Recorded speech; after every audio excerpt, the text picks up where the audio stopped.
নমস্কার বন্ধুরা, গোপালে হেসেলে আপনাদের সবাইকে স্বাগত। আজকে আমি পটল দিয়ে অত্যন্ত সুস্বাদু একটি নিরামিষ রান্নার রেসিপি আপনাদের সাথে শেয়ার করছি, যেটা নিজেদের জন্য যেমন তৈরি করতে পারেন, আবার ঠাকুরের ভোগেও তৈরি করে দিতে পারেন। যারা পটল খেতে পছন্দ করেন না, তাদেরও যদি এইভাবে তৈরি করে দেন, তারাও কিন্তু চেটে পুটে খেয়ে নেবে। আর একদম ঘরোয়া কিছু সামগ্রী দিয়ে এটা তৈরি হয়ে যাবে। তাই চলুন আর সময় নষ্ট না করে রান্নাটা করে ফেলি। আজকের এই অত্যন্ত সুস্বাদু রান্নাটা করার জন্য কড়াই গরম করে নিয়েছি। এর মধ্যে দিয়ে দিচ্ছি অল্প একটু ঘি। এবার এই ঘিটা মেল্ট হয়ে যাওয়া অবধি একটু অপেক্ষা করতে হবে।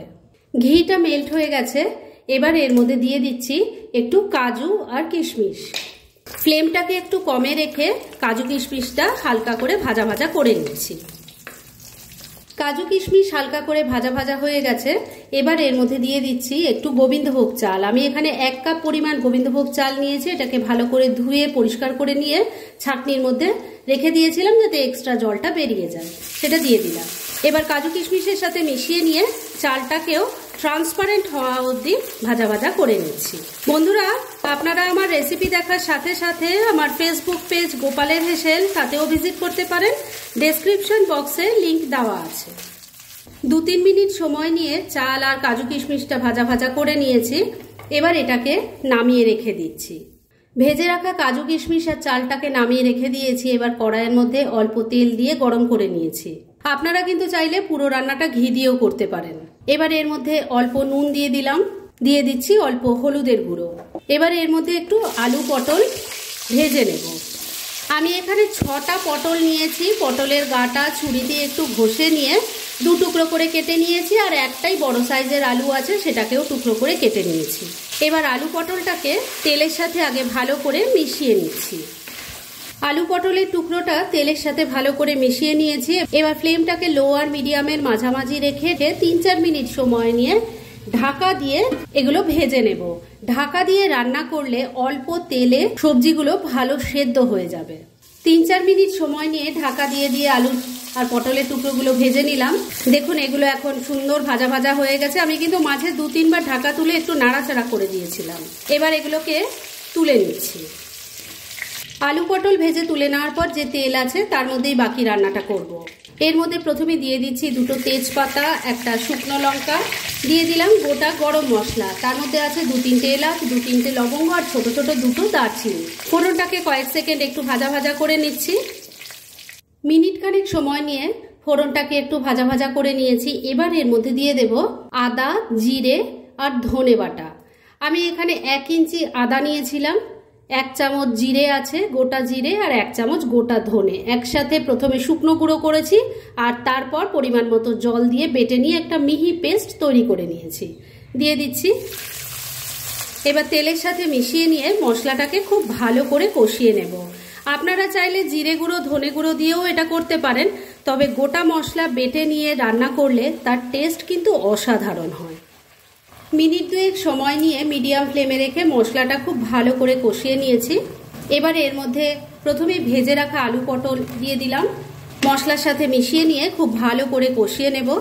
বন্ধুরা, অনলাইন শপিং আমরা এখন সারা বছর সবাই করি, তাই ঘরে বসেই যদি নামি দামি ব্র্যান্ডেড কোম্পানির চয়েসেবল জিনিস অবিশ্বাস্য কম দামে পেতে চান, তাহলে ডেসক্রিপশন বক্সে টেলিগ্রাম লিংক বলে একটা লিংক দেওয়া আছে, সেখান থেকে আপনারা ভিজিট করতে পারেন।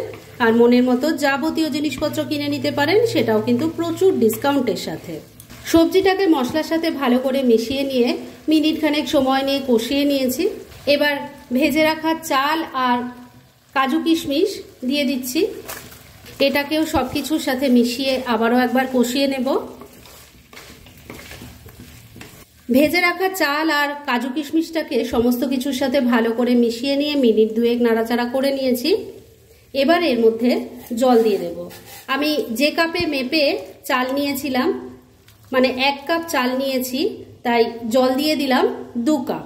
আর এই জলটা কিন্তু আমি যেটা ইউজ করলাম সেটা উষ্ণ গরম জল। ভালো করে মিশিয়ে নিচ্ছি।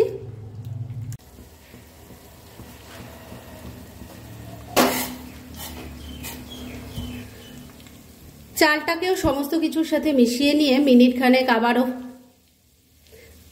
ভেজে রাখা চাল আর কাজু কিশমিশটাকে সমস্ত কিছুর সাথে ভালো করে মিশিয়ে নিয়ে মিনিট 2 নাড়াচাড়া করে নিয়েছি।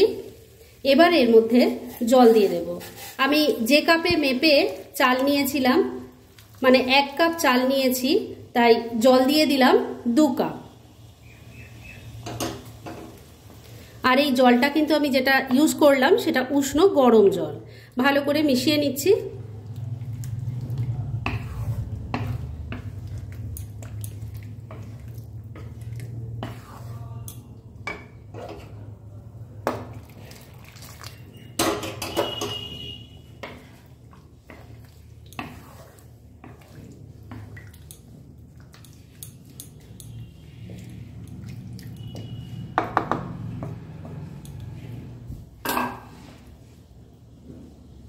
জলটা ভালো করে সবকিছুর সাথে মিশিয়ে নিয়েছি। এবার এর মধ্যে পরিমাণ মতো নুন দিয়ে দিচ্ছি, তবে নুনটা দেওয়ার আগে খেয়াল রাখবেন আলু পটলও কিন্তু নুন দিয়ে ভাজা আছে।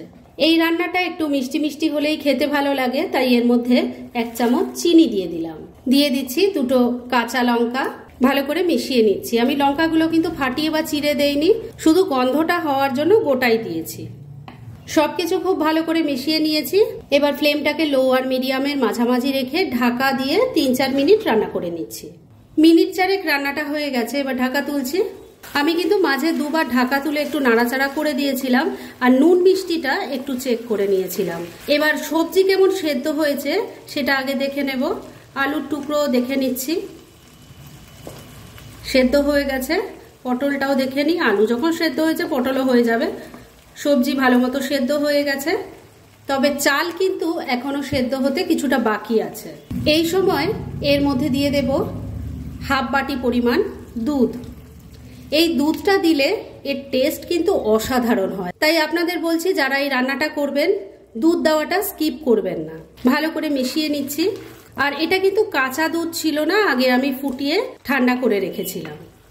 দুধটাকেও ভালো করে মিশিয়ে নিয়েছি। এবার ফ্লেমটা ওই একই রেখে আবারও ঢাকা দিয়ে মিনিট 2 রান্না করে নিচ্ছি। মিনিট 2 রান্নাটা হয়ে গেছে। এবার ঢাকা তুলছি, একটু নাড়াচাড়া করে নিচ্ছি। এবার কিন্তু চাল সুন্দর সেদ্ধ হয়ে গেছে।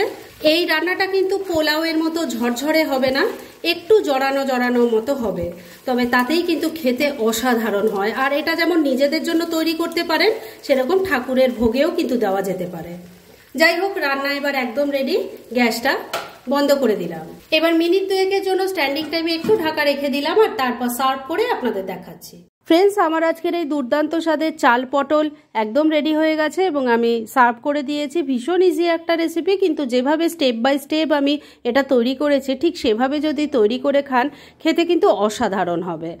আর এটাকে নিজেদের জন্য যেমন তৈরি করতে পারেন, সেরকম ঠাকুরের ভোগেও কিন্তু দিতে পারেন।